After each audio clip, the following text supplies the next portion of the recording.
Hello, I'm Bill Labaris. I'm the editorial director of Enterprise CIO Forum. And I'm glad to be joined here today by a couple of individuals who collectively have had more face time with CIOs than any two people that I know. They are Gary Beach, who was publisher emeritus of CIO Magazine, and Michael Friedenberg, who was president and CEO of IDG Enterprise, which includes CIO Magazine. Michael, Gary, thank you very much for joining me here today. Great to be here, Bill. Thanks, Bill. So we're going to be talking this morning about the changing role of the CIO and the changing role of IT for that matter. Mike, let me start with you. If you consider what the role of the CIO has been the last couple of years, where it is now, and where it might be in 3 or 4 years, what, if anything, changes? Well, I really believe that the CIO is going to have to become ambidextrous, where they're going to have to be able to operate as well as be able to innovate. They're going to need to be able to transition just as much as to transform their organization. So their ability to make sure that they can balance both of those perspectives is absolutely going to be imperative to the success of not only themselves, but their business, the whole technology structure, and also their relevance within the overall organization. Mm-hmm. So they have to grow another head, essentially is what you're saying. Yeah, well, not only grow another head, but they're going to need to complete the circle. Their ability to just operate any longer without innovating, or just innovating without understanding the tactics of understanding how IT is going to impact every layer of the business is really going to be essential for their success. I'm hearing maybe greater accountability, perhaps, in some of the things that you're saying. Yeah, I think accountability is always the bottom line for any CIO. You look at CIOs from major organizations, Dave Barnes of UPS, Rob Carter of Federal Express, the list goes on and on. They don't reach that summit without being accountable and delivering the result. Gary, your thoughts? Well, in 3 or 4 years, Bill, the function will be about 30 years old. So what we're seeing, I mean, Michael mentioned the word I'm hearing a lot from CIOs these days, and that's innovate, in terms of there's incredible pressure on them to work with their business partners and the customers, to create innovative solutions, whether it's in the cloud or what have you. And when you go to conferences and you talk to these people, the title CIO in the past, career is over. Now it's not that, certainly. They talk about cloud integration officer, or what I'm seeing and hearing and feeling, frankly, is again that word that Michael just mentioned. In 3 or 4 years, these folks are going to be known as chief innovation officers as they leverage technology to help their companies get ahead. So a lot of change, particularly given the history to this point, where we've seen provider of services and maybe looked at as a cost center and so forth. What are some of the stumbling blocks, Michael, that you think might trip them up or could trip them up as they try to make this transition? Sure. Feeding off of what Gary just said, are CIOs really synonymous with the word innovation? You talk to CEOs or board of directors, and a lot of times they say innovation is coming from the R&D area, sales, marketing, but are they really saying at the board level, innovation is occurring at IT? And I think that's where they need to elevate.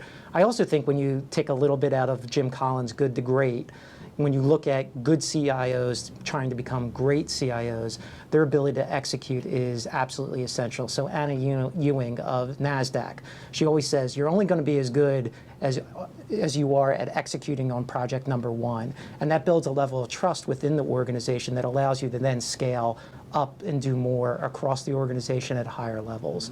So to me, the biggest stumbling blocks are got to make sure you execute, got to make sure you're thinking about innovation. And then the third leg is understanding these new technologies that are coming out. So cloud, social, mobile, big data, consumerization of IT. How are you leveraging these new technologies to extend not only within your company, but out to your customer? Talk about a plateful. Yes. Gary. Well, those 4 things that Michael just mentioned, social, cloud, mobile, if you look at the information technology business over the last 60 plus years, it kind of goes to a rhythmic beat of every 15 years something new happens. What happened in 2010 is a tsunami of 4 things hit the plate of the CIO. And what generally happens at each one of those inflection points is that for the first several years, the CIO tends to lose control as mobile or social or CRM, all these pockets of I wouldn't use innovation, just technology show up on the company, and everybody's looking for one version of the truth and they don't have it. And then what happens around year 3, and we're in that now, in that slow-mo, whatever, in terms of social, mobile, cloud, where the CIO, smart CIOs are reasserting themselves and gaining control over the technology infrastructure so they can move forward and help innovate. Excellent. So if I look out, particularly with something like cloud, I mean, it's also very possible that there's less and less infrastructure that they have to manage, maybe none at all over time. Is there any chance that the CIO role disappears altogether in the future? I don't believe that. I do think, though, that if CIOs aren't doing the elements that Gary and I are talking about, their relevance could diminish. So I don't believe the CIO role goes away. But if they're not thinking more innovatively, if they're not transforming their organization, if they're not leveraging these new technologies, their overall relevance partially or potentially could go away. I don't think that's going to happen. I think, as Gary says, the role has been around for 25, going on 26 years. I think you see the growth curve of where CIOs are going. In some ways, cloud coming on board elevates the role of the CIO even more because it moves away from their ability, or I should say their time suck on the information side and the infrastructure side, and allows them to get into much more business process elements as well as business strategy.